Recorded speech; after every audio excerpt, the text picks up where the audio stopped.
what I learned today from reading about mistakes? What? Don't just walk away and keep talking.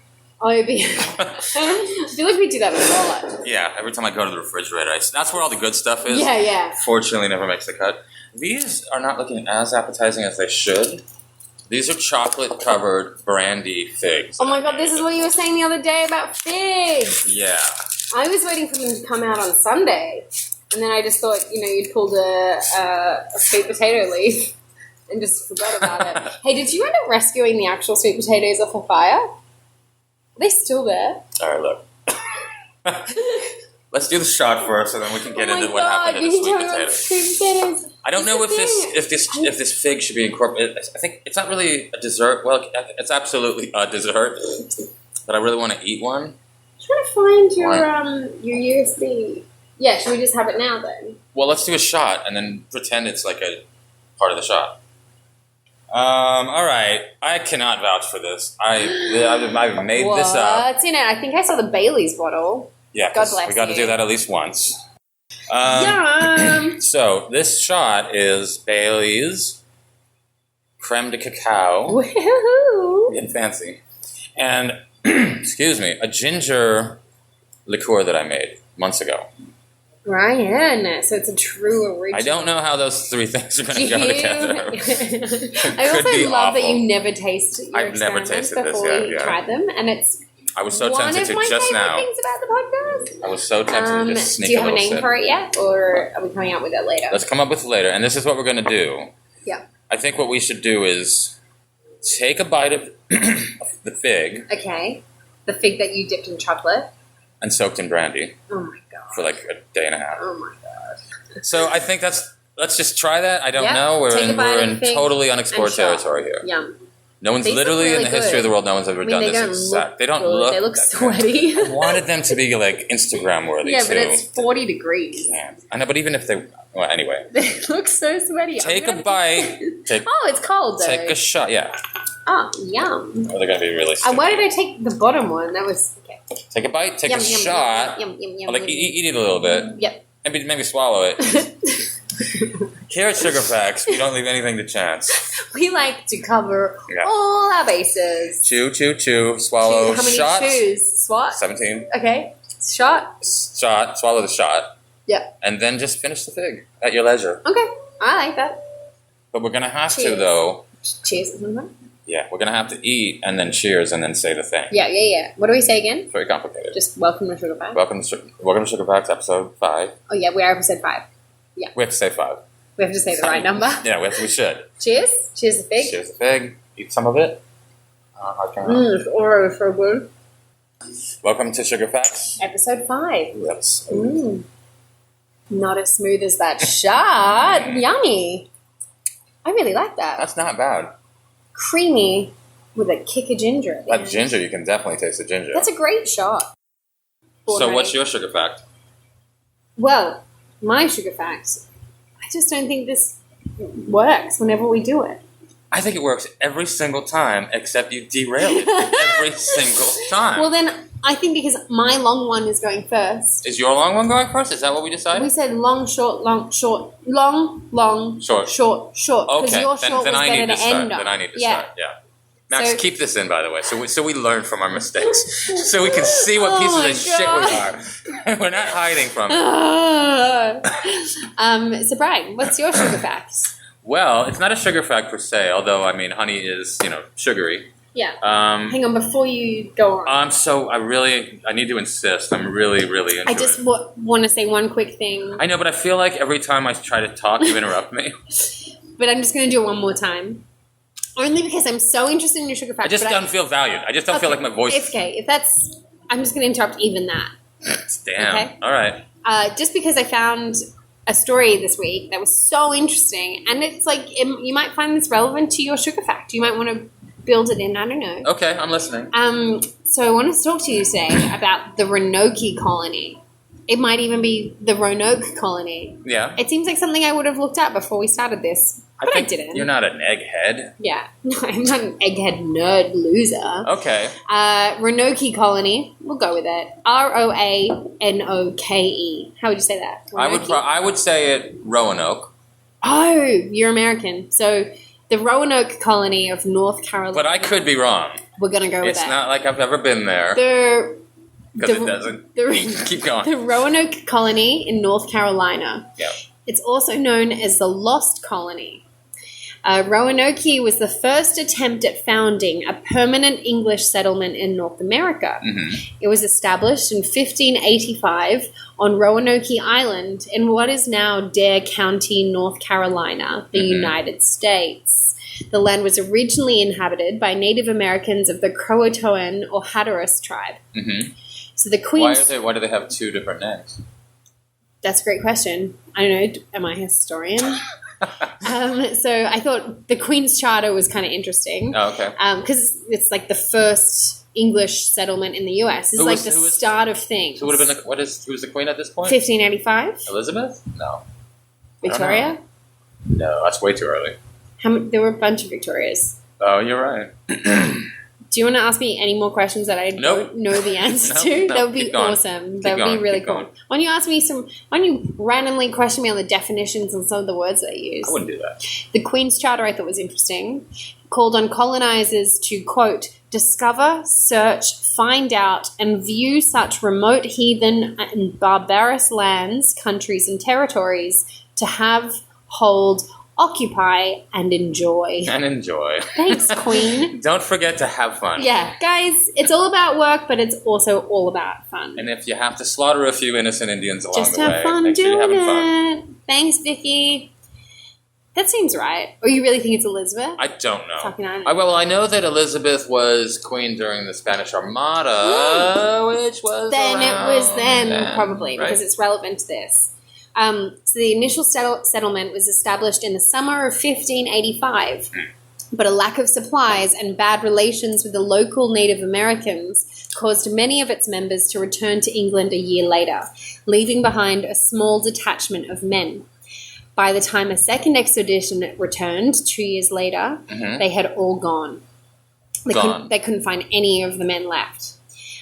Still, they were determined, and so the new group of 115 colonists started again, leading to the birth of Virginia Dare, the first English child born in North America.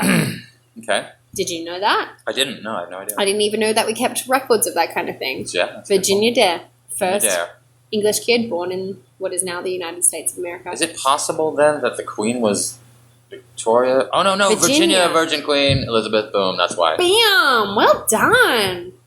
I should know that, because I'm American. You're American. And I was literally born in Virginia. Well, to be fair, this is a North Carolina story. Oh, great, I'm not listening very well. It's fine.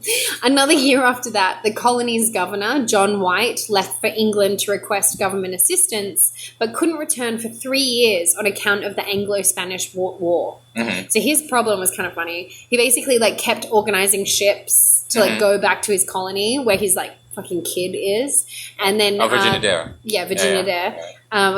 That was his daughter. And then the ship that he had organized would then be sort of taken to be used in the war instead. Happened a bunch of times. He finally set sail with a ship or two ships, and then they decided to try and kidnap a Spanish ship. And then everything went wrong, and they lost all their supplies, and then he had to go back to England again. It was this whole thing. Eventually, he was back 3 years later.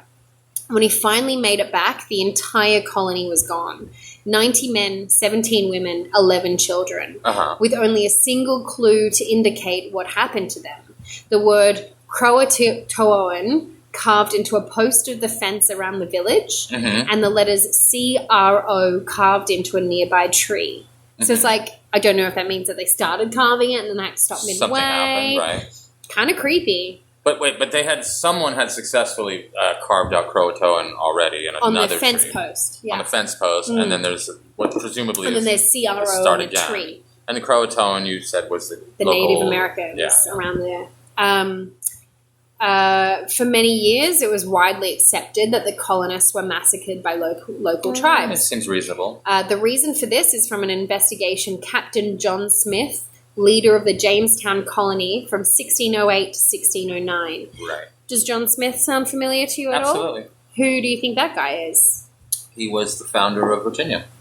Correct. He's also the Pocahontas. Oh, right. This is the tribe that we're talking about. Okay. So the founder, so Smith apparently learned from Chief Powhatan, which was Pocahontas's father, that he had personally conducted the slaughter of the Roanoke colonists just prior to the arrival. What? How am I saying? Arrival. Roanoke. Oh, sorry. That he had. So Pocahontas's dad personally slaughtered the Roanoke colonists just prior to the arrival of the Jamestown settlers because they were living with the Chesapeakeans, a tribe living in the area, and had refused to merge with the Powhatans. I don't remember this in the Disney film. No, I don't think there was. No. I didn't see the Disney one, to be fair. Oh, really? Because why would I? Different generations. I'm an adult.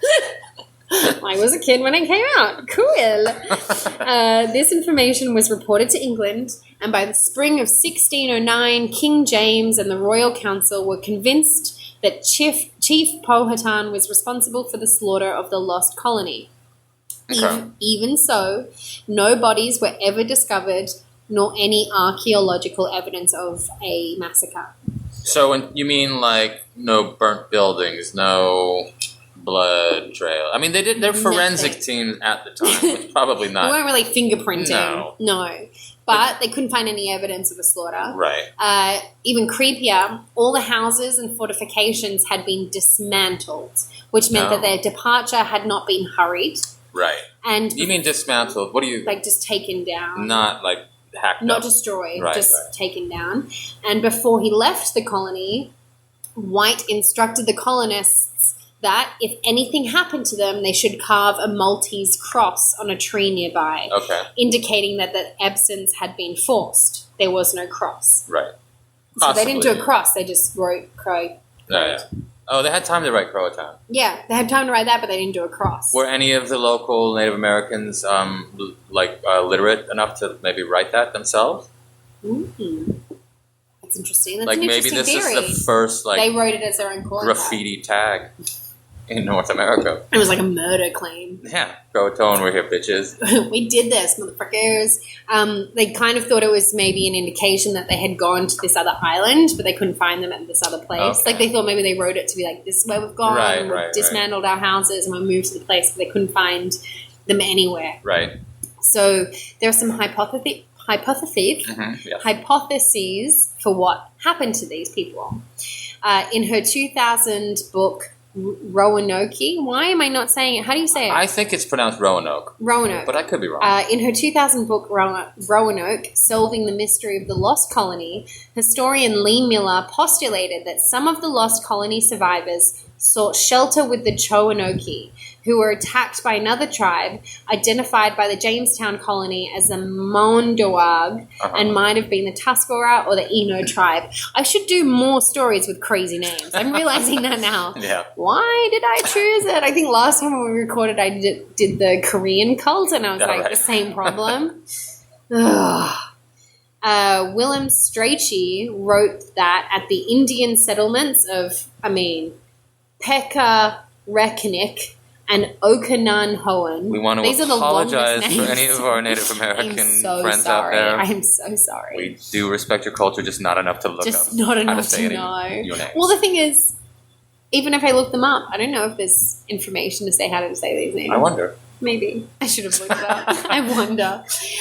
So at these other settlements, there were reportedly 2-story houses with stone walls.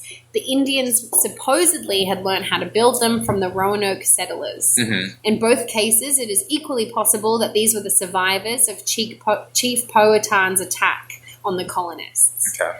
I forgot to say, basically, the combination of the massacre story and then losing the colonies twice made them think that maybe actually he had just massacred the first group instead of the second group. So the idea is basically like, we believe Pocahontas is dead, but actually he only killed the first group, and the second group still a mystery. 100 people. There were also reported sightings of European captives at various Indian settlements during the same time period. Strachey wrote in 1612 that 4 English men, 2 boys and 1 girl had been sighted at the Eno settlement of Ritinock, with the captives forced to beat copper. reportedly they had escaped the attack on the other colonists.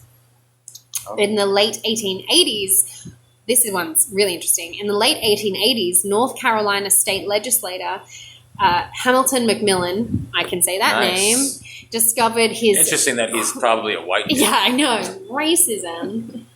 Discovered that this is, quote, red bones, so people of Indian Native American blood. Red bones, so Native Americans. So the Native American neighbors in Robeson County claimed to have been descended from the Roanoke settlers. He also noticed that many of the words in their language had striking similarities to obsolete English words. Okay, wow. So the idea is that the settlers that ran away, or maybe they didn't even run, maybe they just merged with Native American tribes, and then fucking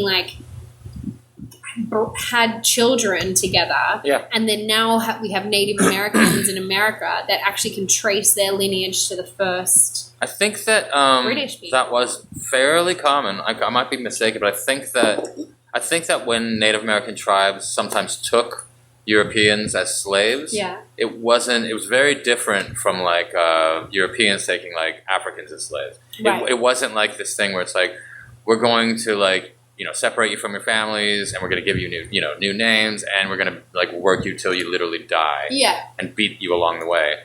I think there was a lot more like integration. I think there was actually like you're a slave. You're my property, because I think in some tribes maybe that was like a prestigious thing. But there wasn't, I might be fucking wrong about this. This might have been a dream I had. Yeah, sugar facts, where we double check, triple check. You know what, if you read Wikipedia today, you have just as much reason to believe them as you do us. So. But I think that's how it worked. I think that it was fairly easy to be taken as a European slave and then just sort of like become at some level like part of the tribe. And then I just think that's amazing. If it's true. If it's true. But this suggestion would they told like the governor was sort of thinking this. Right.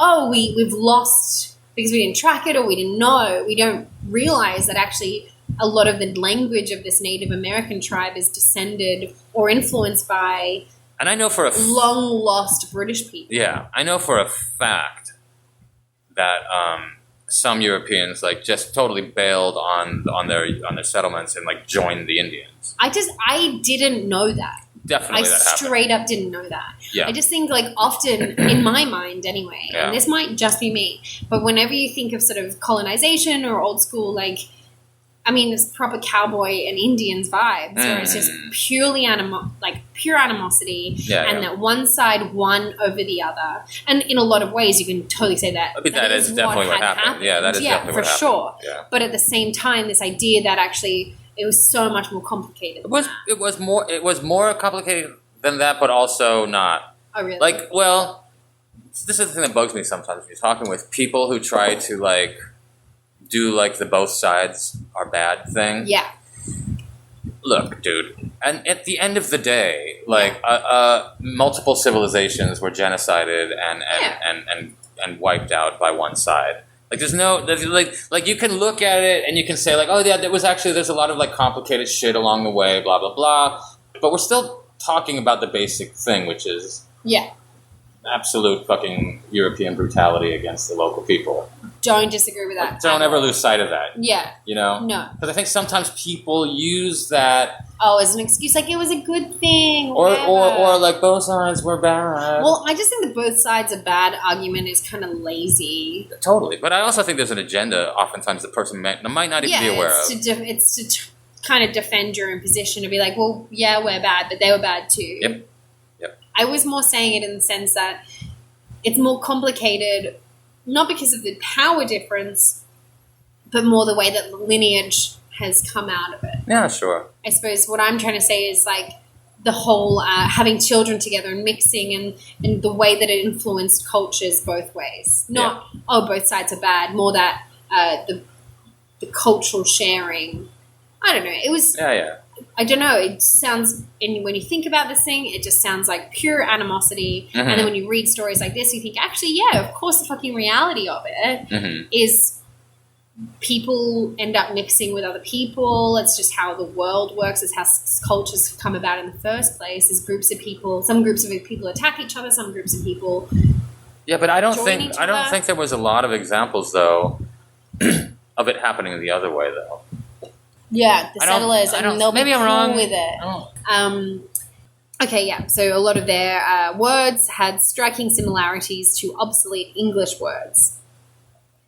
I don't have any examples. Don't ask me. Still, because of a lack of archaeological evidence and, like, bones, the most prevalent hypothesis now is that environmental circumstances forced the colonists to take shelter with local tribes, with researchers concluding that the settlers of the lost colony landed in Roanoke Island in a summer of the worst growing season drought in 800 years. Jesus. Timed it poorly. So that's the story of the lost colony of North Carolina. Whose name is? The Roanoke Nice. colony. You don't even know that. You just asked me to say it the way that you said it. I think that's the right way. Yeah, say that. Oh, look at you. Conscious. Classy, trashy. Classy, trashy. That's what we're all about. I'm going to save up my umbrella, too. I'm going to take this home. But still an ongoing I'm going to take this home. I'll take this home. I'll use this on my way home. Just in case it gets a spattering rain. So I'd like to thank for that section. Oh, yeah, good. My sources. Conscientious. Wikipedia. That was actually the best one. Okay. History.com. Also not a great recommendation. And National Geographic, which lends it a little bit more credibility. Okay. So that's it. I mean, it's not as if I doubted any of this. No, I know, Like, but I'm just saying for, the podcast. Do we have to do that? We've joked about it before. I just wanted to try it. How'd it feel? I don't think we need it. Really? I don't know. Do you think? I mean, I guess I don't want to get sued.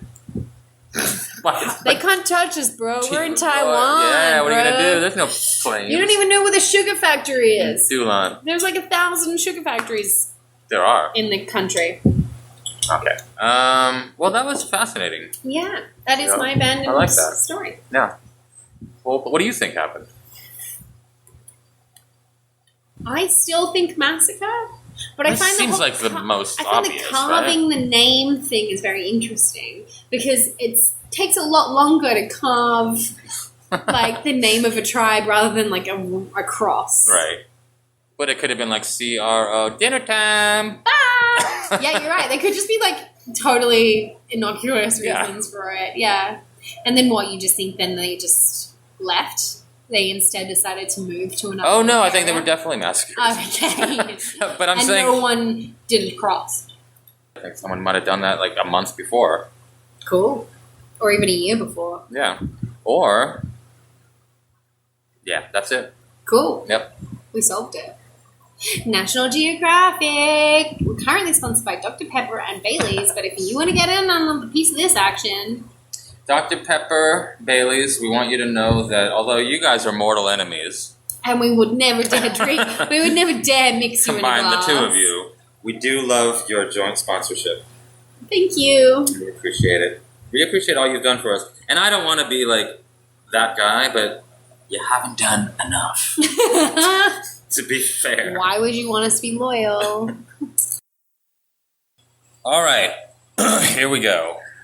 Sometime during the night of August 16th, 1952. Ooh, 50s. The small town of Ashley, Kansas ceased to exist.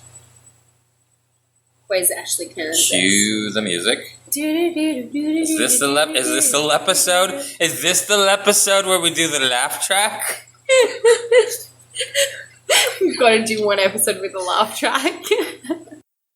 Sometime during the night of August 16th, 1952, the small town of Ashley, Kansas ceased to exist. Crazy. Kansas is a state basically right in the middle of the United States. Also not really known for earthquakes. Did I say earthquake? Oh, I got ahead of myself.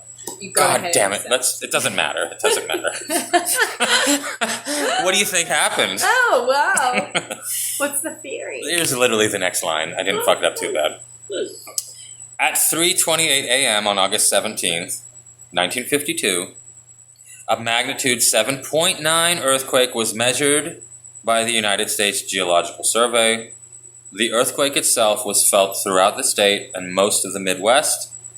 The epicenter was determined to be directly under Ashley, Kansas. 7.9 for, if you're not familiar with Earth... Oh, am I fucking it up by touching it then? No. 7.9 is very large. Very large. Is it out of 10? Yeah. But like, the difference, let's say, between 7.9 and like 8, it's exponential. It's like fucking huge. Like just that Have there percentage. been any 10s? Yeah, but like really rarely, and yeah, there have. Chile. Not Bolivia. Devastated. The whole country. Gone. That's why if anybody ever tells you they're from Chile... South America used to be round. Yep. Exactly. And then Chile just like... Yeah. That whole... 2/3 the country just fucking side into the ocean. So if anybody tells you they're from Chile, call bullshit. No, you're not. It doesn't exist. It was destroyed by a 10 earthquake. 10 earthquakes? No, a 10. I'm just having a conversation with myself. You go on. Don't let me interrupt. All right.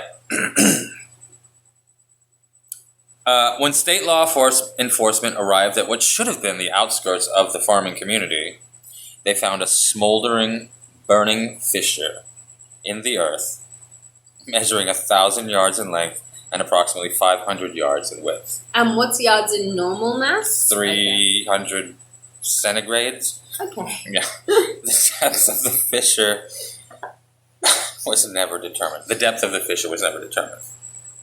Right, because it's so deep. But I love the idea that they have their tape measures out and they're like, it doesn't go 1,000 yards, 500. How deep does it go?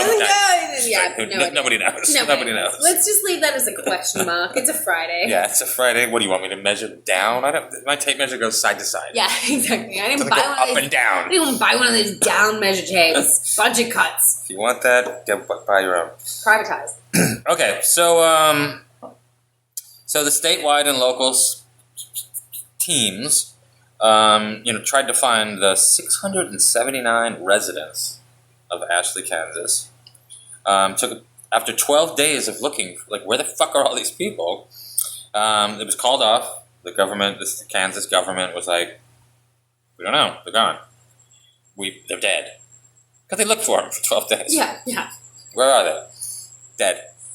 So they're dead. Well, presumed dead. Check this shit out.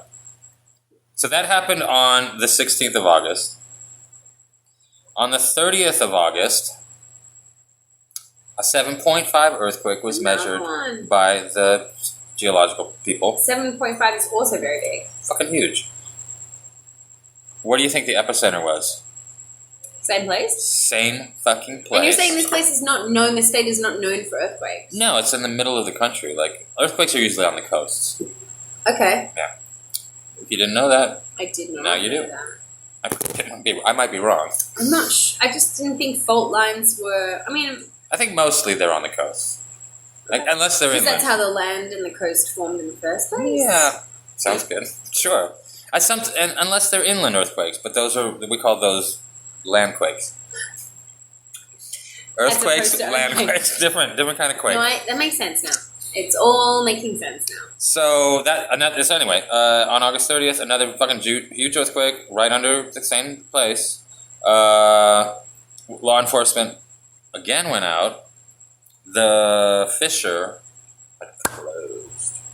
Oh my god. Now so the town just went down the hole, and then another earthquake, presumably, and then another earthquake came and closed up the hole. And you're saying that no one survived? They didn't find anybody. What the fuck? It gets so much weirder. What? Yeah, check this out. This is a good find. Well done. So 8 days before the big earthquake... You're talking. I'll see your Brandy Alexander, and I'll match it. For those at home, I finished my drink. Oh, and Brian decided to down his. Mm-hmm. It wasn't a competition. I'm listening. You're talking. It wasn't a competitive act. It wasn't a competitive act. You it had was a little it was hand flick. It was a compassionate. It was an empathetic. Okay. We've got to be on the same page. Yeah, that's true. So 8 days before the big earthquake. Yeah. And now, obviously, this is after the earthquake, after the fucking second earthquake. Then it was like the people were like, "Oh yeah, by the way, like before this earthquake, like here's a bunch of weird shit happened, which at the time we didn't realize, but now that like this weird thing has happened, we're starting to go back and be like, oh. So, in the 8 days leading up to the earthquake, bizarre and unexplainable events were reported by dozens of residents in that town. But how reported? Like to the cops. But did not the cops also go down in the Well, I'm gonna, he let me finish that story. Just trying to check. I'm so impatient. No, Jesus. It's one of my worst character flaws. No, it's not. All right, that's not the worst one. You'd be like, no, it's not. I'm like, what else is that? It's not even in the top 3.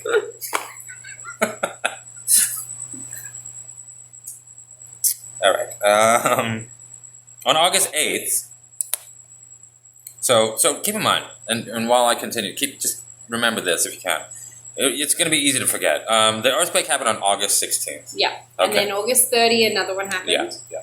So this is August 8th. So, a week before the earthquake. One of the guys that in that town had reported a strange sight in the sky. Okay. He called the police and he said that there's a small black, and he described it as an opening in the sky, which is kind of vague, right? It's vague, right? But within the next 15 minutes after he made that report, the police station were overwhelmed with dozens of phone calls, all reporting the same thing. But there was an opening. Like a weird, like people use different words to describe it, but essentially like some weird shit in the sky above their town. The weird thing is that in none of the surrounding towns was anything reported. What the heck? Yeah. Yeah. So then, okay, this is weird. So that was on August 8th. The next day. Oh, also, it's not a huge deal, but like that town, Ashley, they don't actually have their own police department. So when I talk about them calling the police, they're actually calling the police of like the next town. Okay. Because they didn't have their own police, so it's the next town's police is the police that they're referring to. So the next day, there was a report disputed that a police officer from the other town said he drove over to Ashley to check out like what was going on, and according to him, he got lost, and then just like returned back to his town. Oh. He was like, I tried to go out there and see what was going on. He couldn't find the town, even before the earthquake. This is before the earthquake, yeah. So it was like, this is a week before. Nobody knows the earthquake. One dude calls in like, hey man, there's like a weird like black fucking opening in the sky. Yeah. And then like 15 minutes later, a bunch of people like, hey, weird black opening. The next day, this cop was like, all right, I'm gonna go drive over there and check it out. So then he does that, according to him, and then he returns back to his police station, and he's like, and we're like, well, what happened? He's like, oh, I got lost. Like, and they just leave it at that. They left it. Like, I got lost. So that was weird. What the heck? Yeah. All right. What's the name of this town again? Ashley. Kansas. Kansas is the state. Okay, Ashley is the town. Yeah. Okay. Then. Oh shit. Jump ahead, and then after that.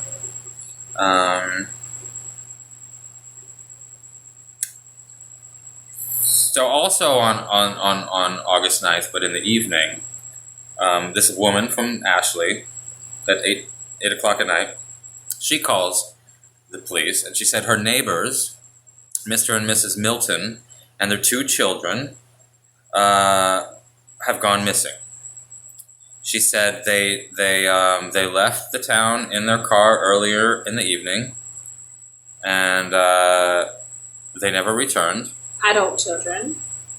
No kids. So like But how did the kids go missing? Mom and dad and the 2 kids. Yeah. Got in the car. Yeah. Drove away. Yep. This lady's calling in saying, hey, Jesus Christ, that was beautiful. What was that? Just random shit falling from the sky. Sorry, it was loud. That was great, though. So perfectly timed. I really got the creeps from this whole story. That was great. Thanks, Jimmy. Nailed nailed it. Just like we practiced. Good timing. Oh, my heart is actually really beating. I'm really in. So this lady says, she's just calling. She's like, hey, my neighbors, they and their 2 children, they drove out of town, and they haven't come back. Here's the deal. There's only one way out of town. Yeah. It's like Kansas is like, I don't know what the equivalent in Australia would be. I guess the whole country. It's just this really backwards, fucked up place. Just the whole country. You know what, Brian? It's accurate. It's accurate. So, anyway, there's only one road that essentially leads out of town, and that road goes to Hayes. Hayes is the town where all the cops are. It's not like Coptown, it's just the next town, but that's where the police station is. Yeah. Okay, so they drove out heading toward Hayes, and the Hayes cops were like, no, there were no cars came along this road this night. But she was like, no, but they left. Like, they took their family. And it wasn't like, oh, we're going down to the ice cream parlor. It was like they had luggage and shit. Like, they were leaving. Yeah.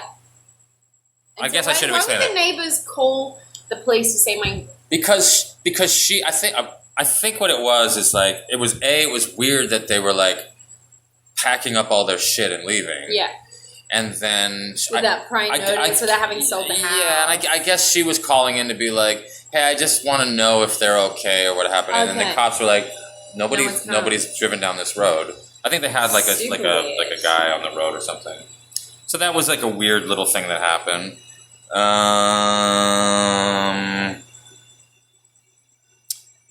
At 7:38 a.m. the next morning, again, that other town started getting phone calls from Ashley, and a lot of people, everybody that called was saying the town was in total darkness. Now, keep in mind, it's 7:38 a.m. Like, the sun is up. Like, it's, and none of the other, Then,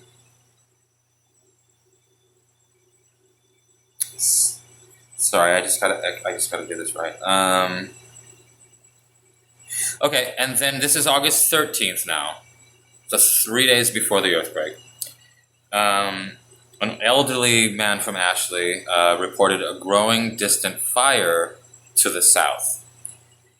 And then again, they started getting lots of calls about this weird fire to the south of the town from other people. They said it was moving north toward their town. But none of the neighboring communities reported anything about a fire. So everybody in this one town is like, hey, is there like a big fire to the south of us that seems to be moving toward us?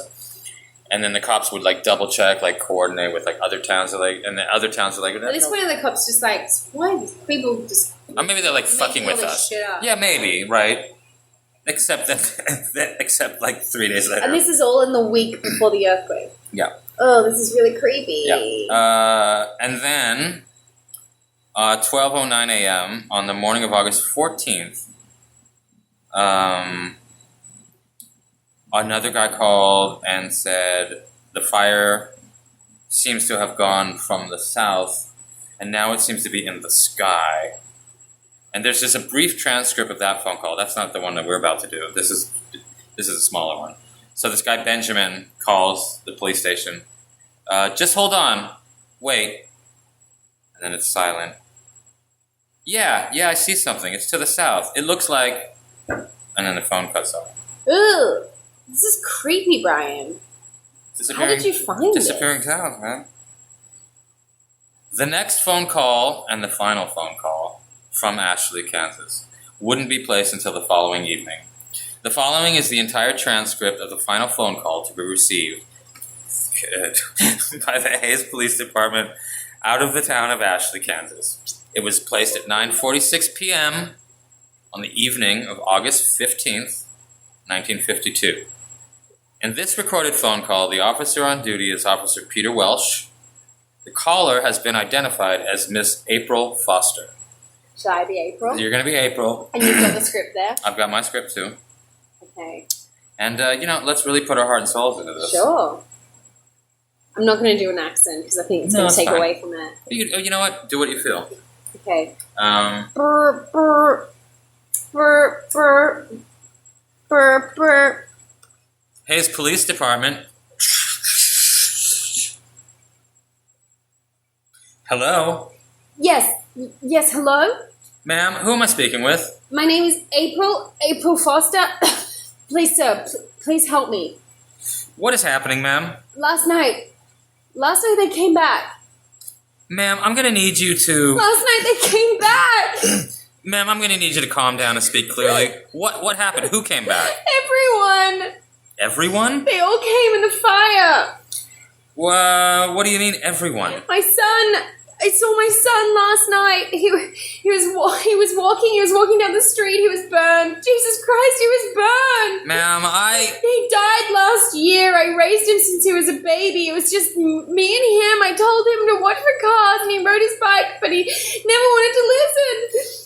Ma'am, what you're saying isn't making any sense. You said everyone came back? Are you fucking listening to me? Everyone came back. Everyone who died or went missing, they're back, and they're looking for us. He said, Mommy, I'm okay now. See, I can walk again. Where are you, Mommy? I want to see you. Ma'am, where are you now? Are you safe? I'm hiding, just like everyone else. We saw them coming through the fields, and I had some people open their doors for them. God, the screaming! I don't know what happened to them, but their houses caught fire, and they caved in. I have my curtains drawn. I'm hiding in the closet right now. Ma'am, is everything all right? Are you okay? Ma'am? Glass breaking. Oh my God! Ma'am? Something just came in. Ma'am, stay as quiet as you can. Don't make a sound. Mommy! He came inside. Stay absolutely still. Don't leave. Mommy, where are you hiding? Stay quiet. I found you. Mommy! Ah! Ma'am?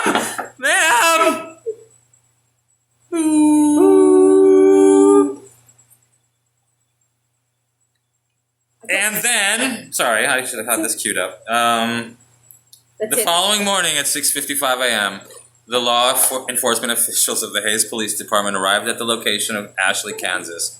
A smoldering, burning fissure in the earth was all that remained. What the fuck, Brian? How is this not like a bigger urban legend or whatever? This is creepy as fuck. I don't think any of this is real. That's what you... Mate, did you get this off creepypasta or something? Yeah. It's not real. It can't be real, right?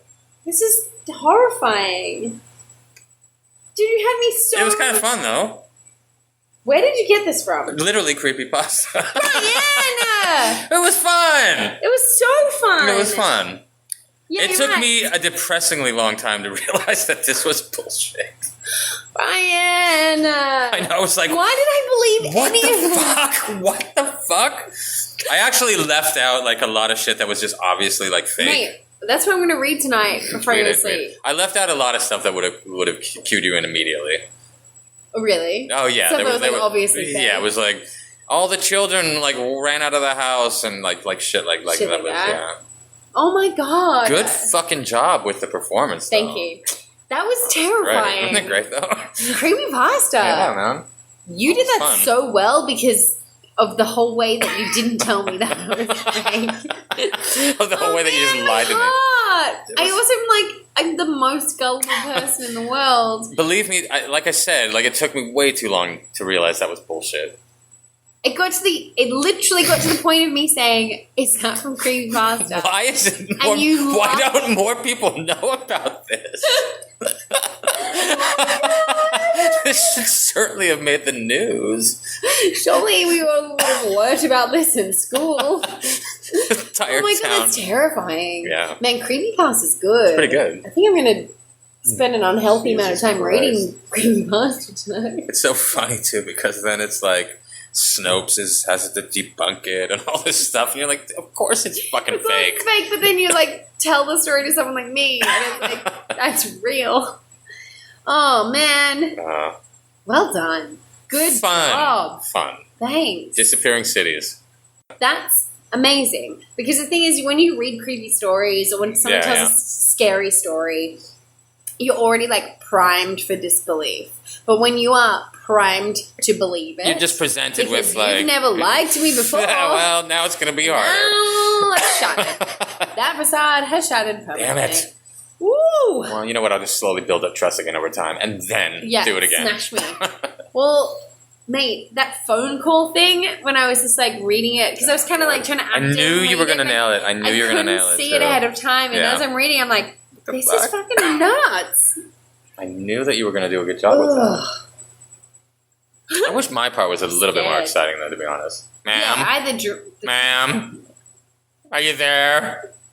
Like, when I got it, and I was like, all right, obviously, Joe gets the good part.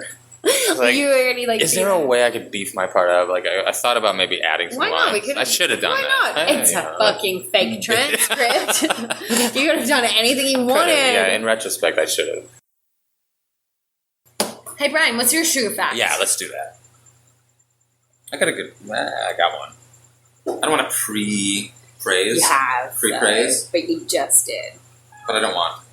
But it doesn't matter what you want, it's what you did. Yeah, but I didn't enjoy it. You ready? I got mine ready. What's your sugar fact, Brian? Thanks for asking. I'd like to, if I could. Yeah. I'd like to talk about the significance of honey in Islam. Ooh. Okay. You ready? All right. You're on a real honey kick at the moment. What's going on? I meant this. Well, I thought this could maybe be like a teaser for our trip to the honey farm. Cool. For more than... Even if it happens in like 2 months, is it still a teaser?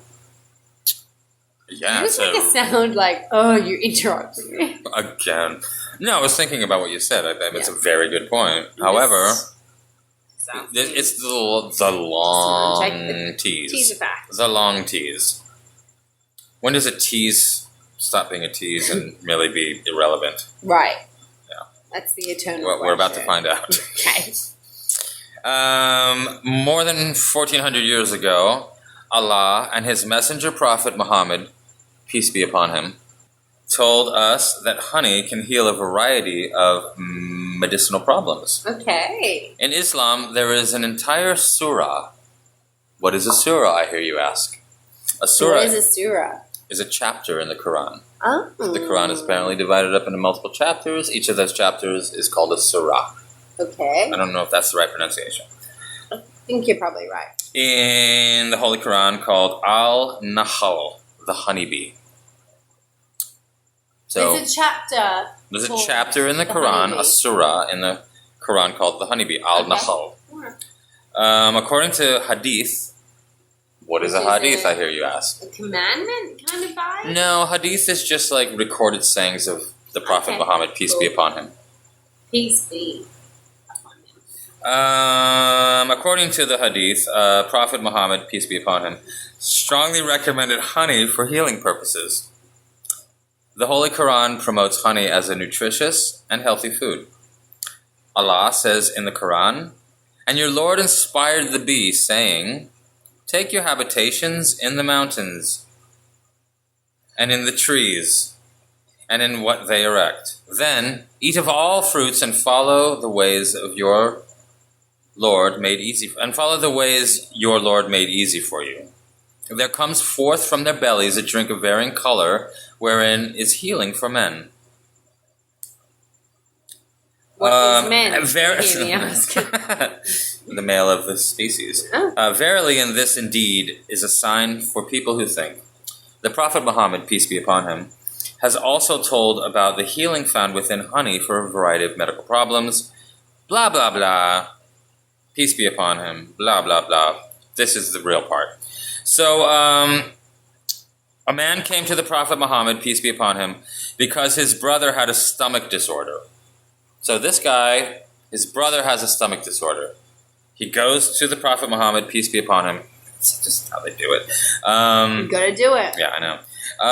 And the Prophet said, let him drink honey. Hey, my brother has a stomach problem. Let him drink honey. The man returned again and said, I have done that.